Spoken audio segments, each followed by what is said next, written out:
High বন্ধুরা, বাংলাদেশে এত সুন্দর সুন্দর জায়গা রয়েছে, আপনি হয়তো জানেন না।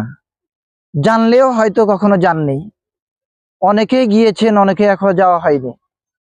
দেখুন কত সুন্দর সুন্দর আল্লাহ পাক রব্বুল আলামিন বাংলাদেশ পর্যটন কেন্দ্রগুলো তৈরি করে রেখেছে।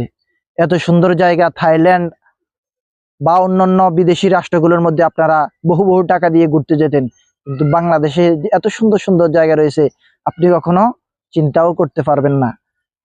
বিশেষ করে আমি আমার বন্ধুদেরকে বলবো, জীবনে টাকা পয়সা দিয়ে কি করবে বন্ধুরা? টাকা পয়সা একসময় চলে যাবে। আল্লাহ পাক রব্বুল আলামিন তো কোরআন কারিমে বলছে, ভ্রমণ করো, দেখো আমার সৃষ্টি কত সুন্দর। বন্ধুরা, একটু ঘুরতে বের হও। টাকা পয়সা কি করবে? টাকা পয়সা এই আছে এই নেই।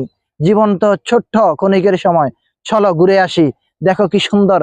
বান্দরবান খাগড়াছড়ির মধ্যে কত সুন্দর সুন্দর জায়গা রয়েছে। তার মধ্যে খাগড়াছড়ির একটি সুন্দর জায়গা, বিশাল পাহাড়ের উপর একটা সিঁড়ি। দেখো বন্ধু, তোমার কি মনে একটু চাচ্ছে না একটু আমি এই পাহাড় থেকে ঘুরে আসি?